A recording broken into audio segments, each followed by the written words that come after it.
Olá, amigos! Boa tarde para você que já está ligadinho aqui na tela da TV Novo Tempo para acompanhar mais uma edição no NT Sul. E hoje, sextou! Coisa boa, né? 9 de outubro, semana acabando e, claro, a gente vem para trazer as principais informações do dia para você. Na edição de hoje, você vai conferir. Cachoeira do Sul tem 7ª morte por coronavírus. Depois de mais de um ano, pardais voltam a funcionar nas rodovias estaduais do Rio Grande do Sul. Governo gaúcho cria programa para melhorar redes de distribuição de energia elétrica para os produtores rurais. O Dia das Crianças está chegando e a gente foi conferir como está a movimentação no comércio de Cachoeira do Sul. A expectativa dos lojistas na cidade é aumento de vendas. No quadro Vida Animal, você vai saber um pouco mais sobre o trabalho do veterinário e como ele é importante para os bichos. A gente traz também a agenda de atividades dos candidatos à Prefeitura de Cachoeira do Sul. E a nossa 5ª entrevista da série com os candidatos ao Executivo. A entrevistada do dia é a candidata do PT, Marta Caminha. E tem também a sua participação aqui no NT Sul, viu? Na segunda-feira é Dia das Crianças, mas as homenagens já começam hoje aqui no NT Sul. Manda pra gente a foto da sua criança, da criança da sua vida, com o nome, um recadinho especial para esse pequeno, que a gente mostra aqui na telinha da Novo Tempo na hora da interação. O número do WhatsApp é para você agendar aí e participar, 51997697129. No Facebook você encontra a gente acessando facebook.com/TV Cachoeira. Curta, comente, compartilhe nosso vídeo, participe por lá também. É só comentar a nossa transmissão ao vivo que a gente lê o seu recadinho aqui, viu? Participe, fique de olho na nossa programação porque o NT Sul está começando agora.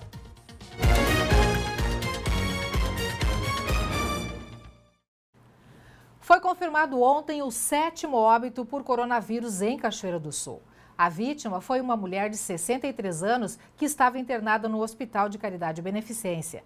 Além disso, foram registrados 6 novos casos de coronavírus e outros 5 novos casos suspeitos. Mais 30 casos foram descartados e um paciente está recuperado da Covid-19. O município tem agora 582 casos confirmados e 17 seguem como suspeitos, aguardando o resultado de testes. Quase 1.900 já foram descartados e 546 pacientes estão recuperados da doença. O número de óbitos pelo coronavírus em Cachoeira do Sul é 7. No nosso site, você encontra todas essas informações e mais detalhes. novotempo.com/NTSul. 13 rodovias estaduais receberam reforço na segurança com a volta dos pardais aqui no Rio Grande do Sul. Os controladores de velocidade estavam desligados desde julho do ano passado. O monitoramento começou à meia-noite. Conhecidos como pardais, os dispositivos monitoram 93 faixas de tráfego. Além desses aparelhos, foram implantadas 25 câmeras e 25 dispositivos leitores de placas, que auxiliam no rastreamento de veículos roubados. Os pardais ficam na RS 030, entre Osório e Tramandaí, RS 040, entre Viamão e Pinhal, RS 122, entre Portão e Caxias do Sul, RS 239, entre Novo Hamburgo e Rolante, RS 240, entre São Leopoldo e Monte Negro, RS 389, entre Osório e Torres, RSC 453, entre Venâncio Aires e Tainhas, RS 135, entre Passo Fundo e Erechim, RS 324, entre Passo Fundo e Nova Prata, RS 342, entre Ijuí e Cruz Alta, RSC 153, entre Passo Fundo e Tio Hugo, RSC 287, entre Monte Negro e Santa Maria, RS 122, entre São Vedelino e Farroupilha, e RSC 453, entre Farroupilha e Bento Gonçalves. O Homem do Campo vai ter atenção especial nos próximos meses. Com o problema frequente de distribuição de energia elétrica no meio rural, o governo do estado criou um programa que vai atender mais de 1.000 produtores em todo o território gaúcho. O governador Eduardo Leite anunciou nesta semana a criação do programa Energia Forte no Campo. A iniciativa vai garantir cerca de 20 milhões de reais para melhorar as redes de distribuição de energia elétrica. Assinado em cerimônia no Palácio Piratini, o decreto garantirá, já a partir do mês de outubro, que produtores rurais, através de cooperativas, acessem crédito para investir na complementação de fases elétricas, substituição de postes de madeira por de concreto, instalação de transformadores, modernização de sistemas, adequação dos níveis de tensão e ainda a qualificação do atendimento do consumidor rural. O Rio Grande do Sul tem cerca de 500 mil propriedades rurais eletrificadas. No primeiro momento, estão previstos investimentos para transformar em trifásica 364 quilômetros de rede de distribuição. 11 milhões serão por meio de financiamento do BRDE, 4 milhões serão destinados pelo governo do estado, 3 milhões virão de cooperativas e 2 milhões de prefeituras. O governador acredita que o benefício será importante na produtividade do principal setor do estado. Em reconhecimento à qualidade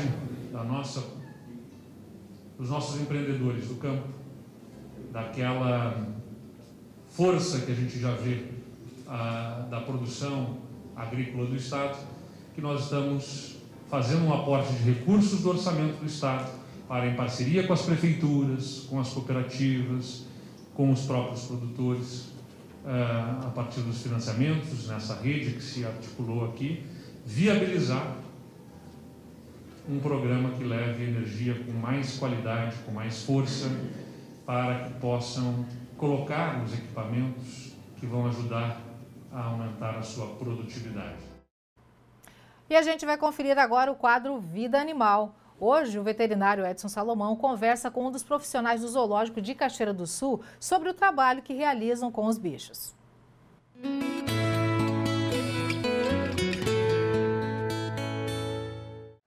Para que os animais tenham uma vida boa aqui no zoológico, é fundamental o atendimento médico, né, para eles. Assim como nas pessoas, nós temos também nos animais o médico veterinário que é responsável pela saúde desses animais.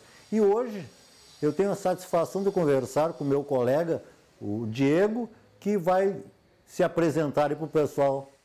Então, eu me chamo Diego Cardoso, sou veterinário formado pela UFCM, me formei no final de 2014.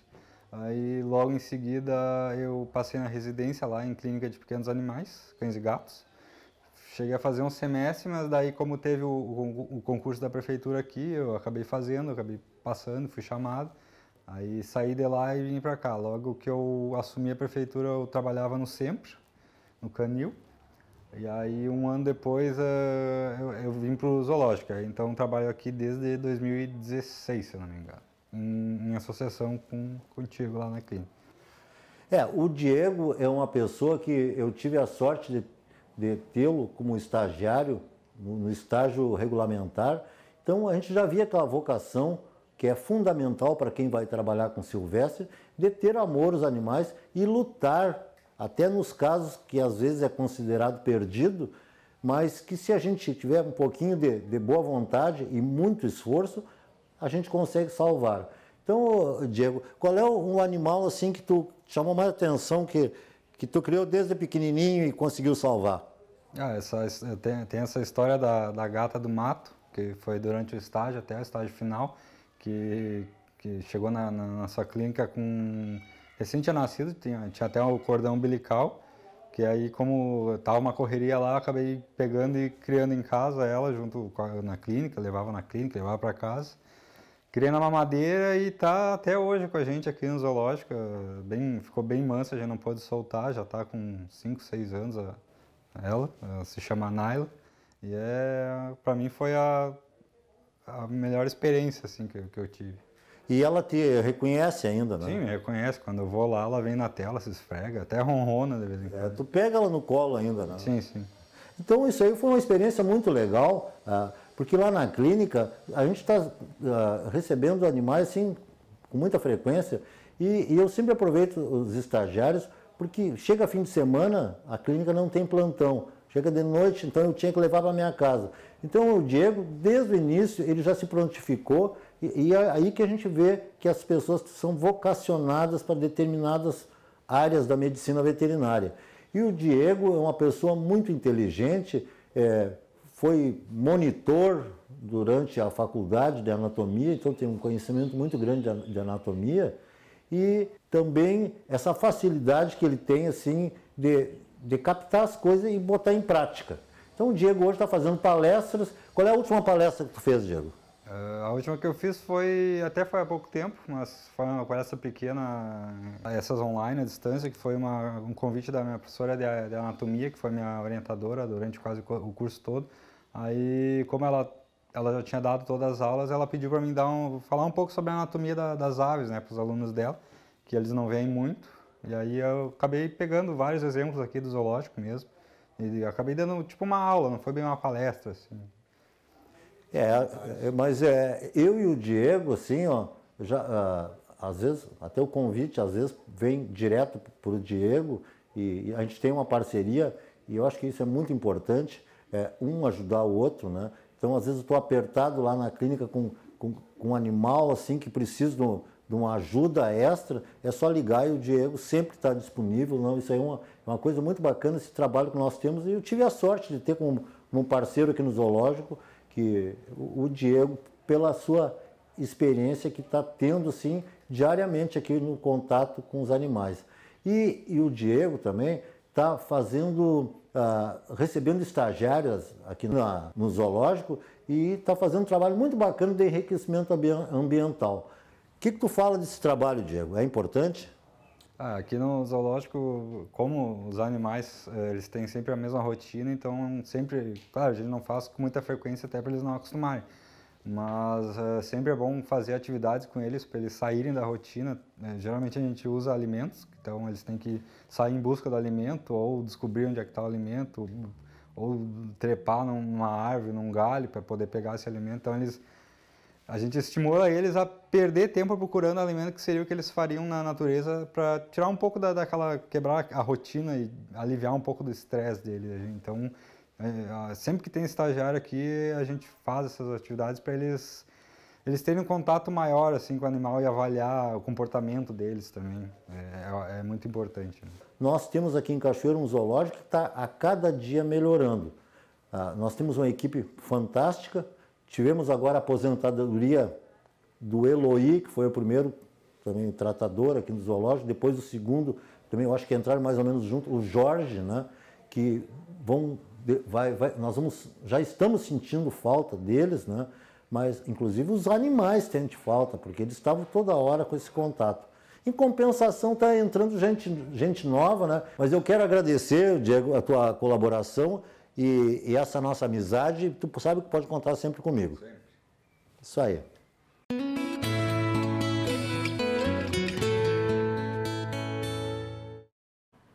Muito legal o trabalho desenvolvido pelos profissionais do Zoológico de Cachoeira do Sul. Coisa boa, né? Logo, logo, se Deus quiser, a gente vai conseguir voltar a visitar o nosso zoológico. Pessoal, um recadinho, você que está mandando mensagem para a gente, está bombando o nosso WhatsApp, mas é muito importante que você coloque o seu nome e que você coloque de onde também está mandando a mensagem. A gente não tem agendado aqui o nome de vocês. Vocês cadastram o nosso WhatsApp, mas a gente não tem cadastrado o de vocês, então só aparece o número, tá? Então não esquece, manda a foto da sua criança, manda o seu nome, o nome da criança também e de onde está mandando a mensagem para a gente poder divulgar aqui a mensagem completinha. Tá bom? E continue participando, daqui a pouco tem o bloco de interações aqui no NT Sul, só para você. Gente, o clima em Cachoeira do Sul, tanto hoje quanto em todo fim de semana, é bem tranquilo, viu? Coisa boa. Um friozinho aqui, um pouco de sol ali, nada exagerado. Na previsão do tempo, vamos conferir todos os detalhes. Confere aí. A sexta-feira tem clima tranquilo em Cachoeira do Sul, sol com algumas nuvens e não chove. A temperatura mínima do dia foi de 11 graus e a máxima é de 25 graus. No sábado tem névoa ao amanhecer e durante o restante do dia a previsão é de sol com algumas nuvens, mínima de 12 graus e máxima de 23 graus. E no domingo o clima não muda, sol com algumas nuvens e sem previsão de chuva, mínima de 10 graus e máxima de 25 graus. Veja como fica o tempo em todo o Rio Grande do Sul nesta sexta-feira. O dia é de sol entre nuvens na maior parte do estado. No norte, a predominância é de nebulosidade e podem ocorrer pancadas de chuva em vários locais da região. Também pode ter chuva no sul do estado e na capital durante o período da noite. As temperaturas mais altas devem ser registradas no oeste e no noroeste do estado. Em Porto Alegre, a mínima desta sexta-feira é de 13 graus e a máxima 25 graus. Na fronteira oeste do estado, em Uruguaiana, a temperatura máxima é de 28 graus. No norte do estado, em Passo Fundo, 22 graus. Em Santa Maria, na região central, 25 graus. Em Tramandaí e Torres, no litoral norte, 23 graus.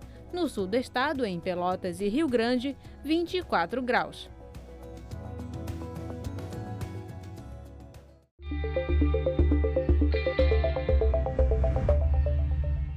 Candidato pelo Podemos, Kleber Cardoso, promove uma caminhada nos bairros da Zona Norte na tarde de hoje. Pelo PSL, o candidato Francisco Vargas cumpre a agenda amanhã a partir das 11 horas, visitando a FEAPEC na sede do Sindicato Rural e às 15 horas promove uma carreata nos bairros. Leandro Balardim, do PSDB, promove a partir da 1h30 de hoje um adesivaço na sede do comitê na Rua Saldanha Marinho e às 18h15 uma mini carreata pelos bairros Otaviano e Volta da Charqueada. Amanhã, a partir das 9 da manhã, promove uma caminhada na Avenida Brasil e à 1h30 da tarde, visitas nas localidades de Bosque e Forqueta. No domingo, a agenda tem uma mini carreata para as 16 horas, que percorrerá os bairros Carvalho e Cristo Rei, e às 20 horas, a promoção da terceira live de campanha por meio da página do candidato no Facebook. Nós queremos mais uma vez agradecer a sua companhia, viu? É muito bom estar com você, compartilhando esse seu intervalinho de almoço. Você que está na folga e você também que continua trabalhando aí. Tem muita gente na lenha neste horário, mas de olho na telinha ou de olho no celular, no smartphone, enfim, acompanhando o NT Sul. Muito, muito obrigado por sua companhia, viu? Nossa equipe agradece e para nós é um privilégio estar com vocês. E eu provoco você a mais uma vez mandar para a gente a sua homenagem para sua criança, viu? Não mandou? Então manda, dá tempo. Não esquece de mandar da onde você está falando, tá? Da onde você está mandando a mensagem e colocar o seu nome, quem está enviando a mensagem, tá? Então, homenagear o seu filho, sobrinho, irmão mais novo, enfim, a criança que você ama. Tem espaço aqui no NT Sul. É só mandar a foto com um recadinho especial. Nosso WhatsApp é 51-99769-7129. Ou você pode mandar a sua mensagem lá pelo nosso Facebook, viu? facebook.com/TV Cachoeira.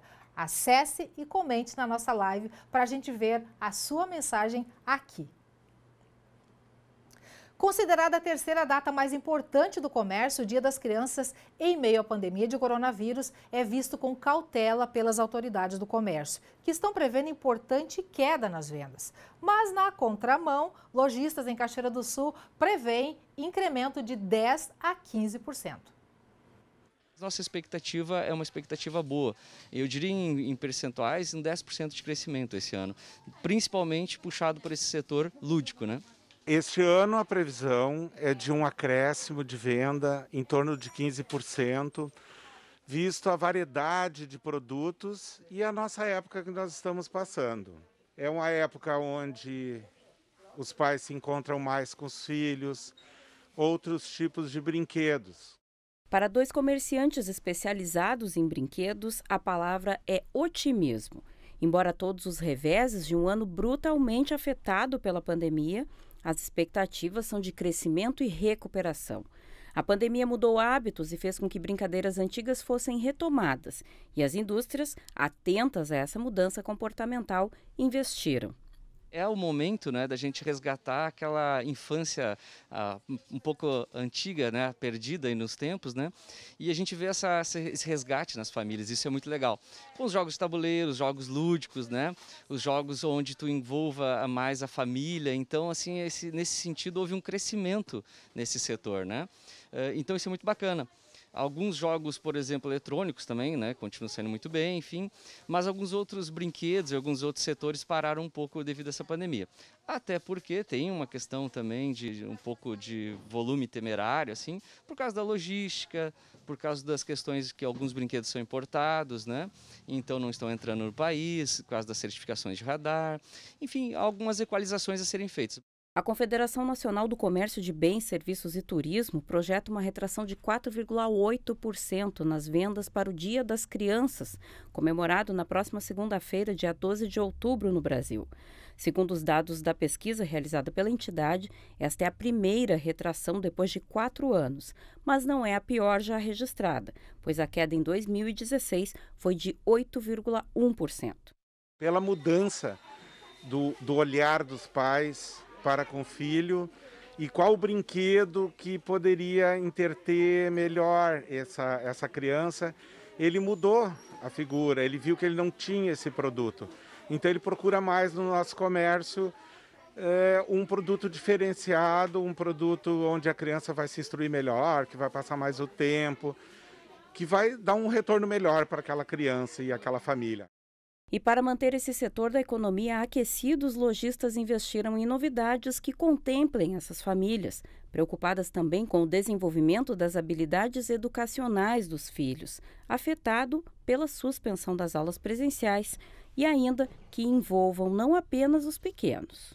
Nós temos a sacolinha tie-dye, que é onde tem a camiseta em branco, onde a criança já vem com a tinta, ela despeja na camiseta e aquilo ali vai se tornar o tie-dye, que são desenhos específicos com as cores que as crianças quiserem e onde a criança vai usar a sua criatividade. Então vai fazer uma camiseta nova, um abrigo novo, uma calça nova, uma indumentária diferente. Mais envolvimento com o pai, com a mãe, com o tiozinho, com o avô que mora junto, né? Os pais, né, estão mais do que nunca adiantando esse processo, né? E como eu disse, envolvidos hoje mais ativamente, né, nos trabalhos diários da família, no desenvolvimento motor, psicomotor das crianças. Então é muito bacana, há um resgate não só dos brinquedos, né, mais lúdicos, de novo volto a dizer, mais antigos, né, mas também da confraternização, do almoço, do jantar junto, da viver em família, e isso está sendo muito bacana. É o lado positivo, se eu posso dizer assim, né, do Covid, né. Os brinquedos lúdicos, os brinquedos de tabuleiro, os jogos, né, de tabuleiros, né, tem saído super bem, é o primeiro disparado, né? E aí depois vem na sequência aí aqueles grandes bonecos de coleções, por exemplo, né? Mas principalmente os youtubers, né? As pessoas começaram a resgatar coisas que estavam em casa. Até mesmo brinquedos, por exemplo, ou não brinquedos, mas joguinhos, né? Como um bom papel, uma caneta, joguinho da velha, né? Joguinho da vareta. E é incrível os relatos que a gente tem de pessoas que começaram a se utilizar desses processos e trabalhar e brincar e resgatar esses brinquedos da infância. Que legal. Olha só, a produção me avisa aqui no ponto que tá bombando de mensagens. E o pessoal tá mandando muitas mensagens. Daqui a pouquinho tem um bloco de interações. Em homenagem para os pequetitos, para o Dia das Crianças. Coisa boa. Gente, o feriado da próxima segunda-feira, dia 12, vai alterar os serviços das repartições públicas municipais, estaduais e federais. Os bancos encerram o expediente na tarde de hoje e reabrem somente na terça-feira. As redes de supermercados vão funcionar com seus horários habituais no sábado e no domingo. Segunda-feira, a rede Tischler e MEC Rede Super abrem pela manhã. O comércio fica fechado na segunda-feira. Quem necessitar de atendimento de saúde deve se dirigir à UPA ou emergência do HCB. Brigada Militar, bombeiros, Polícia Civil manterão o regime de plantão. E na segunda-feira tem também uma reportagem muito especial aqui no NT Sul, viu? Sabe sobre o que é? A repórter Gabriela Belo está chegando e conta pra gente. Eu tô dando uma passadinha rápida aqui para contar para vocês que eu tô preparando uma reportagem especial com um convidado especial falando da história do Rio Jacuí. É o Enio Medeiros e ele vai fazer uma palhinha curtinha só para vocês terem noção do que vai ser essa reportagem. Vai daí então, Enio. Rio, Rio, ó Rio Jacuí, quanta pesca em tuas águas desde os tempos de guri. Rio, Rio, ó Rio Jacuí, quanta pesca pesca em tuas águas desde os tempos de guri, ó Rio Jacuí. Então isso é só um pouquinho de como vai ser essa reportagem especial, falando do aniversariante aí do dia 12 de outubro, o nosso querido Rio Jacuí. Que legal, coisa boa. Então, gente, atenção, segunda-feira, reportagem super especial em homenagem ao Dia do Rio Jacuí. A gente não podia deixar passar em branco esse dia tão especial, né? O dia que todo cachoeirense ama, né? O Rio Jacuí, que é a nossa maior riqueza natural. Olha só. Chegou o momento de interações, chegou o momento de ver aqui na telinha a sua participação, as mensagens que nos chegaram. Vou começar aqui pelo Facebook rapidinho, 2 mensagens que eu vou ler para vocês. Um bom dia aos amigos e família Moraes, aí de Cachoeira. Quem manda a mensagem é o Everaldo Moraes, de Entre Rios, Argentina.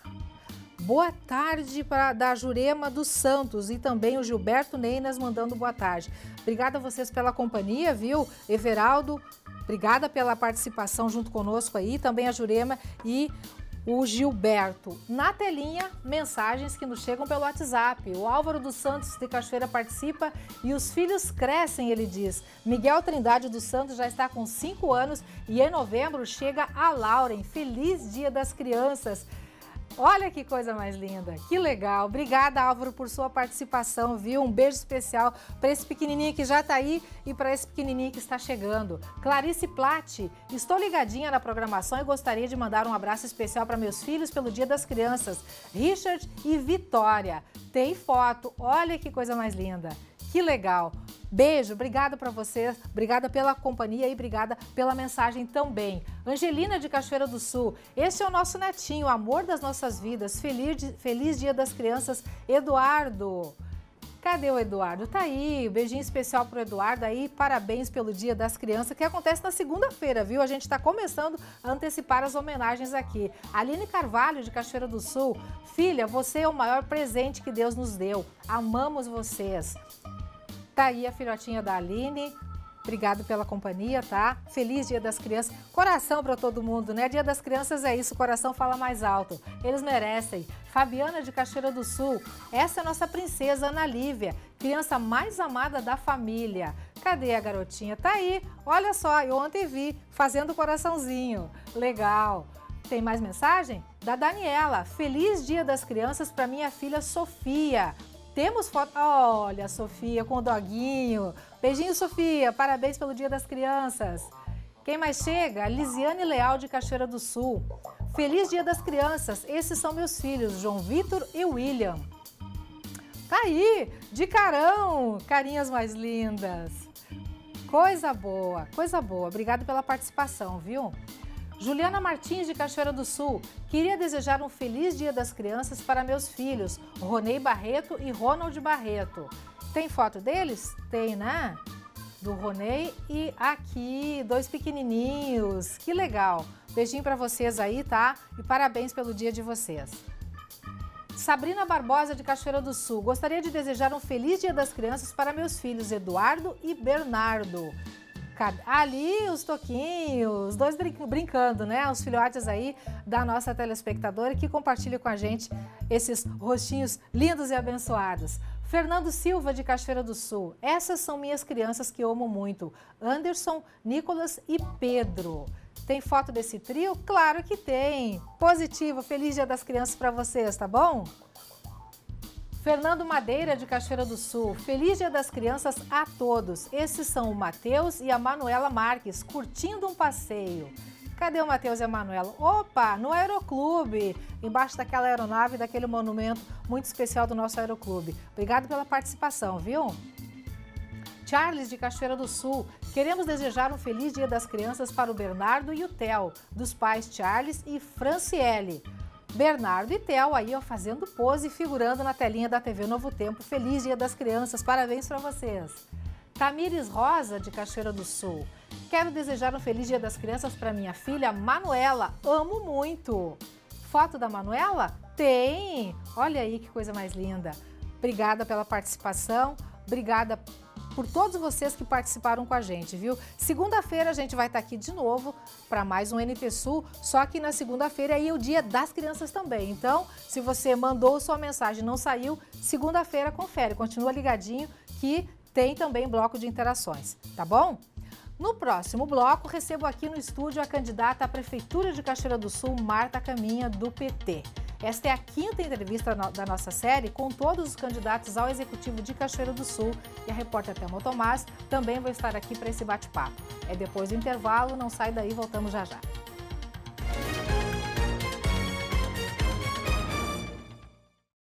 E o NT Sul já está de volta. Olha, nesta sexta-feira com a gente, mais um candidato, mais uma candidata, hoje na verdade uma candidata. Nós seguimos com a nossa série de entrevistas ao vivo com todos os candidatos à Prefeitura de Cachoeira do Sul, como temos feito no decorrer desta semana. Seguindo a ordem que foi definida em sorteio, a entrevistada de hoje é a candidata do PT, Marta Caminha. Ao meu lado está a repórter Thelma Tomás. Mais uma vez, boa tarde, Thelma, bem-vinda. Boa tarde, Lena. Boa tarde a quem nos acompanha em casa. Mais uma jornada aí para informar você sobre os planos de quem pretende governar Cachoeira do Sul.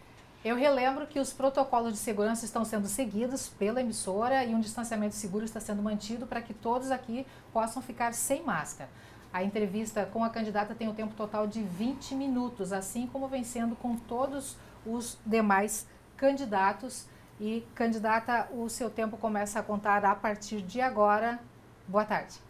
Boa tarde, Lena, boa tarde, Thelma. Sempre um prazer estarmos aqui conversando com a população, conversando com vocês e propondo que Cachoeira realmente volte a ser a Cachoeira de todas as cores. Esta é a segunda vez que a senhora concorre à Prefeitura de Cachoeira do Sul. O que te motiva? Por que querer ser prefeita? Bem, nós estamos enfrentando uma crise econômica que já vinha de antes, uma crise social, política e agravada pela pandemia. E para poder pensar uma cidade que dê respostas, que acolha a necessidade, os anseios da população que aqui vive, a gente precisa ter políticas públicas que incluam, que sejam democráticas, que realmente atendam aquilo que as pessoas mais precisam.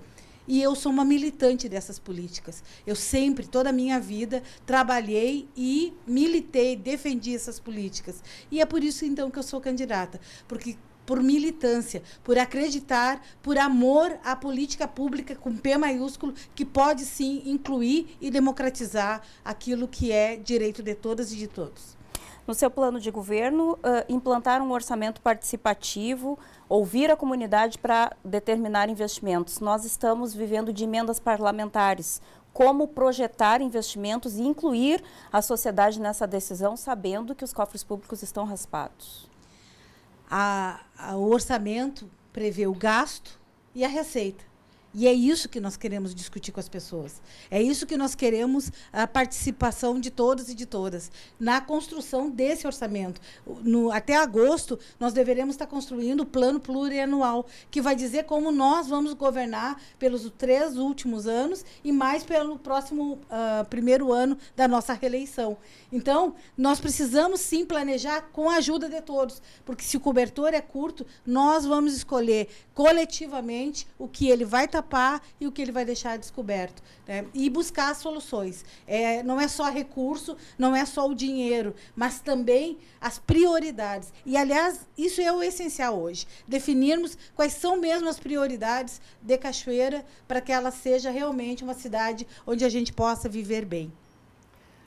Uma pergunta que a gente tem feito a todos os candidatos e que eu faço para a candidata também, sobre estacionamento rotativo aqui em Cachoeira do Sul. É uma demanda, é uma necessidade, no centro vagas para estacionamento.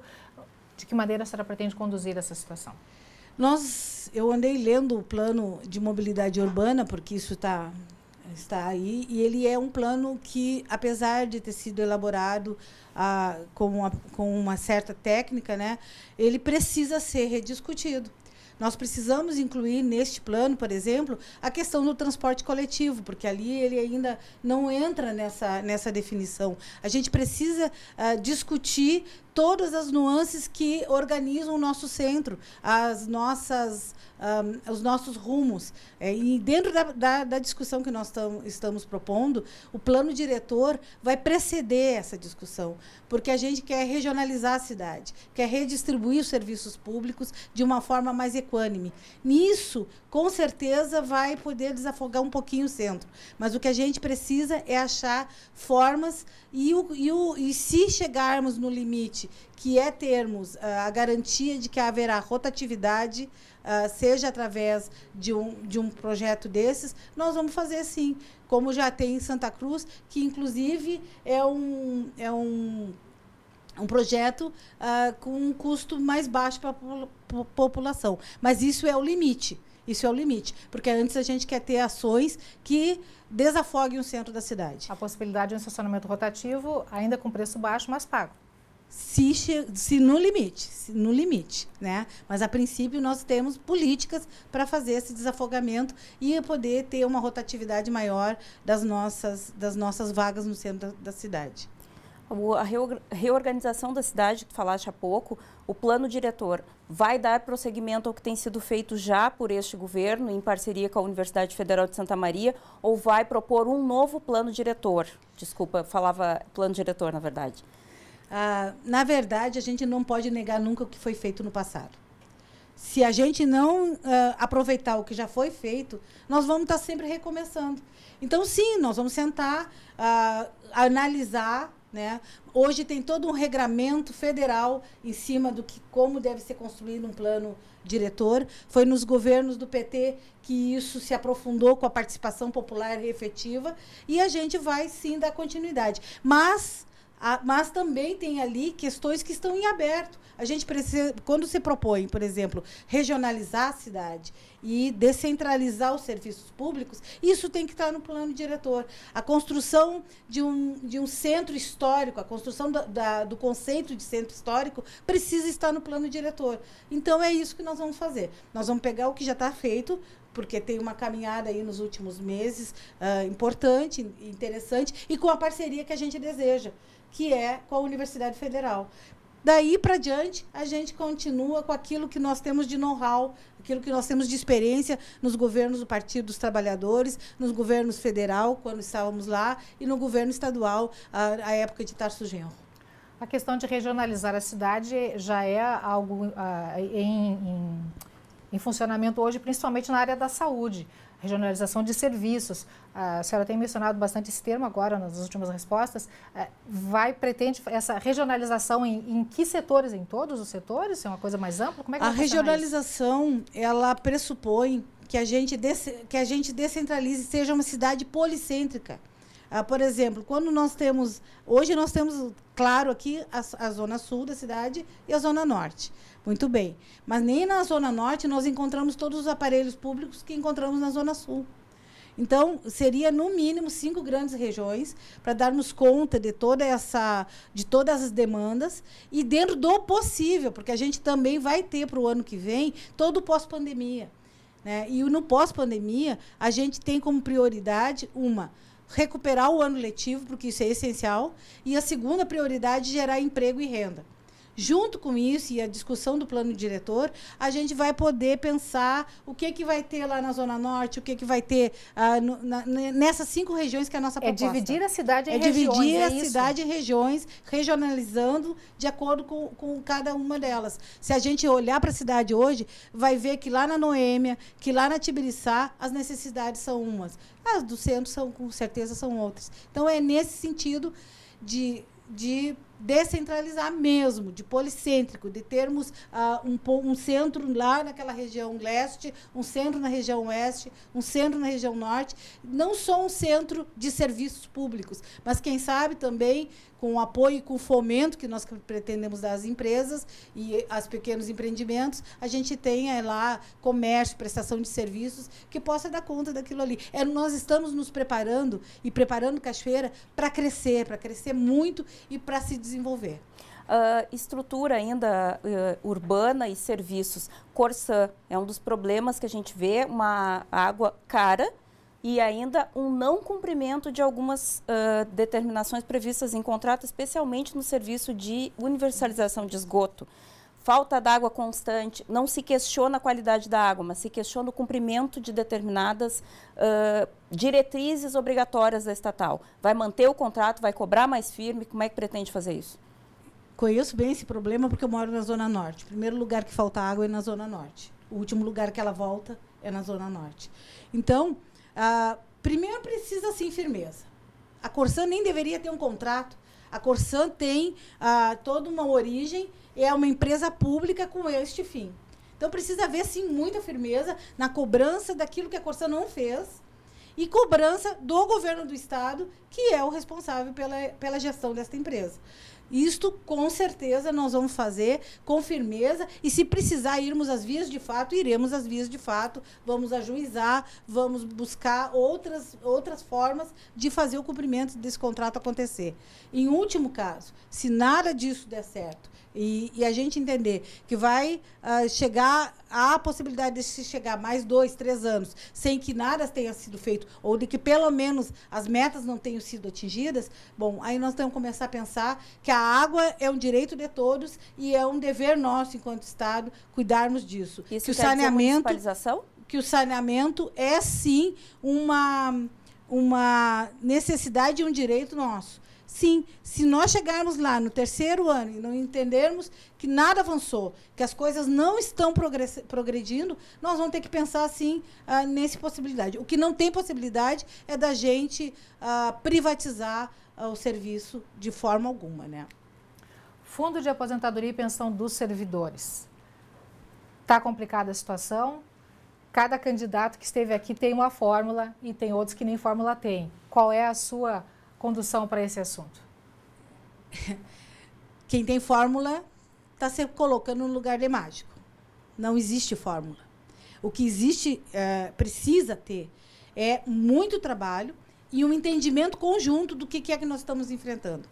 O FAPES tem todo... A primeira ação em relação ao FAPES é abrirmos as contas, todas elas, e, de uma forma coletiva, discutirmos tudo o que aconteceu e apontarmos para que não se repitam os erros. Porque ano após ano a gente vê que os erros acabam se repetindo, sim. E isso passa por discutir todos os cenários. São vários cenários. Eu tive a oportunidade de assistir uma entrevista em que o cenário era um.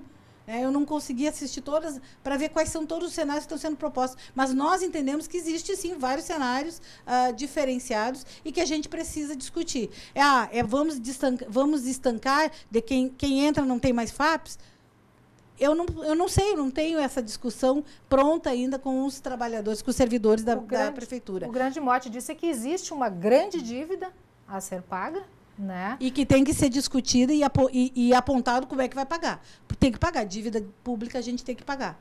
Né? Isso não tenho dúvida nenhuma. Agora, por exemplo, existe uma outra possibilidade que tem sido aventada por aí, de que vamos nos submeter à PEC 2. Bom, isto significa um enxugamento e um encolhimento do serviço prestado pelo município muito grande. A população tem noção do que isso significa. Quando eu não faço concurso, eu não posso ampliar serviço.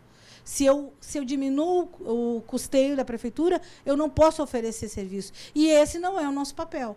Então, a gente precisa colocar todos esses cenários na mesa, chamar todos os envolvidos, inclusive Câmara de Vereadores, representação da população, sim, e costurarmos junto esta colcha que infelizmente, virou uma colcha de retalhos que virou o FAPES. O que a gente não pode é empurrar com a barriga e dizer que não, vamos conversar, mas não vamos fazer nada. Não, a gente tem uma ação prevista, uma proposta prevista, mas a gente quer ouvir e quer conhecer exatamente o que tem acontecido. Porque um dia desses, conversando com uma servidora, ela me dizia, porque os cálculos atuariais, a gente tem que investigar isso.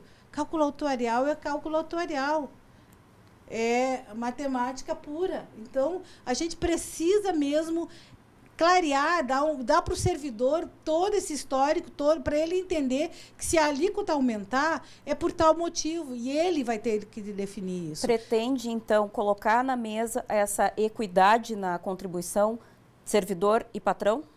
Precisa ser colocada na mesa todas as possibilidades, Thelma. Todas. Mas ampliando o desconto para o servidor inclusive, também? Inclusive, se esta for uma decisão. Porque se o servidor entender que ele pode sim pagar mais, a gente vai discutir isso. Mas não estou dizendo que vamos fazer isso. Isso não é justo, inclusive.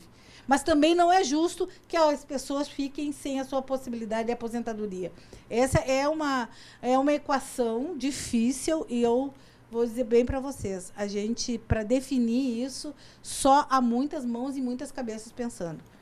E como toda e qualquer dívida, renegociando o pagamento para que, quando se termine a última parcela, não tenha mais dívida. Porque isso é uma preocupação. Mas a previsão pagamos de quitação 90 milhões. A previsão de quitação passa de 10 anos. Pagamos, que seja, nós podemos ficar 16 anos tranquilamente na prefeitura, que não vai ter problema nenhum. A gente vai continuar pagando e fortalecendo o servidor público.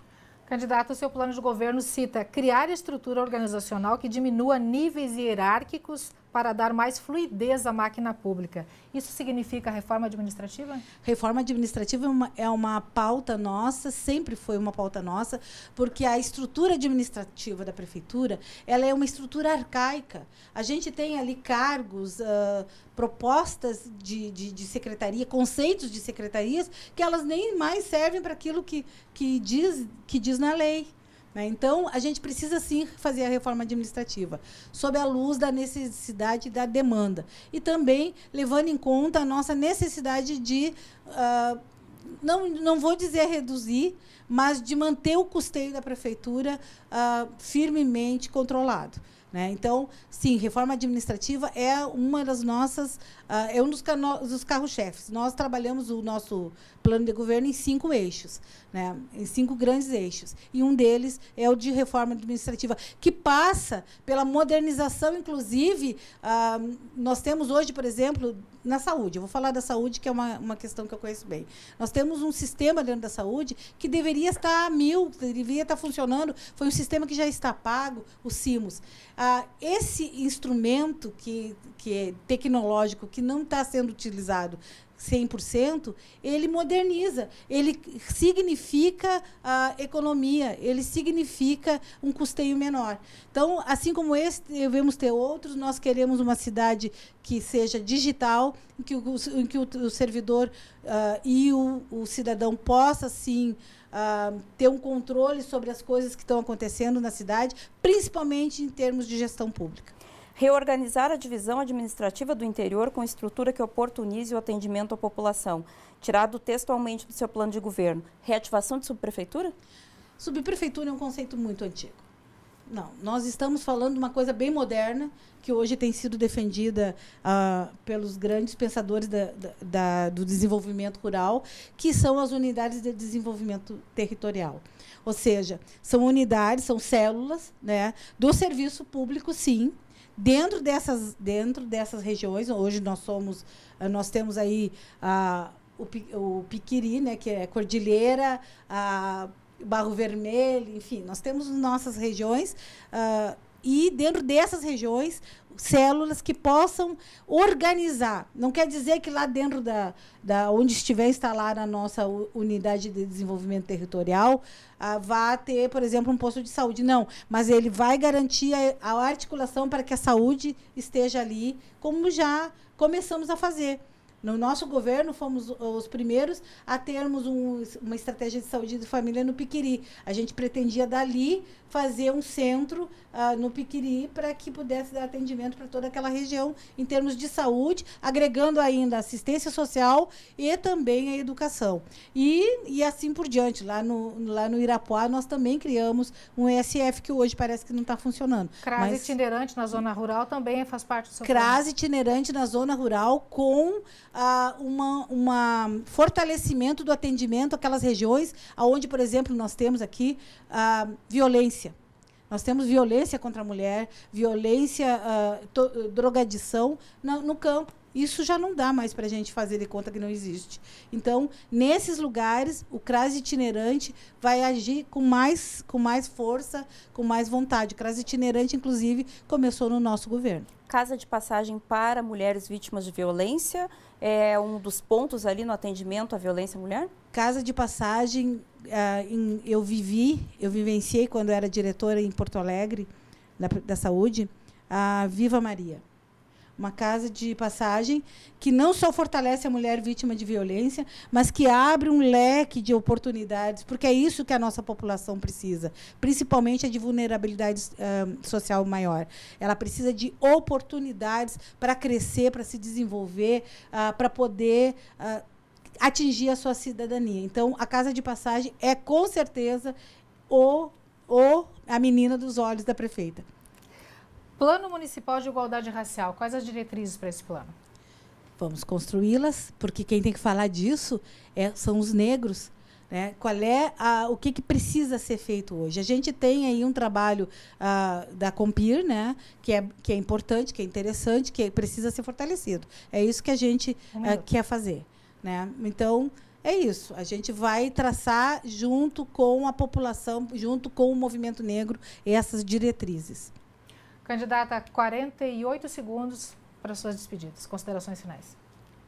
Eu agradeço para vocês, agradeço à TV a oportunidade de poder olhar no seu olho e dizer que a gente precisa, sim, construir uma cachoeira mais acolhedora, mais humanizada e que dê conta das nossas ansiedades, dos nossos anseios, dos nossos medos e, principalmente, onde a gente possa ser feliz. A gente quer, nessa construção, que você, idoso, jovem, negro, enfim, LGBTQI ou mais, enfim, todas vocês, todas vocês, sem exceção, venham junto conosco. Esta é uma cidade para todas e para todos nós. Então, vem com a gente, que a gente vai fazer a cachoeira de todas as cores. Obrigada, candidata. Gente, o NTSul de hoje está ficando por aqui. Obrigada, viu, por sua companhia. A entrevista com a candidata Marta Camin e também as reportagens exibidas hoje você encontra logo mais no nosso site novotempo.com/NTSul. Segunda-feira a gente está de volta com reportagem especial sobre o Rio Jacuí, viu? Não perde. E também com a continuidade desta nossa série de entrevistas. O entrevistado da segunda-feira vai ser o candidato do PSB, Gercei Silveira. Claro que Thelma Tomás vai estar aqui comigo também, né? Mesmo no feriado, né, Thelma? Mesmo no feriado. Não perde, segunda-feira a gente aguarda. Gente, uma ótima tarde para você que está em casa, você que está em qualquer lugar. Excelente final de semana. Fiquem com Deus. A gente se vê até segunda. Tchau, tchau.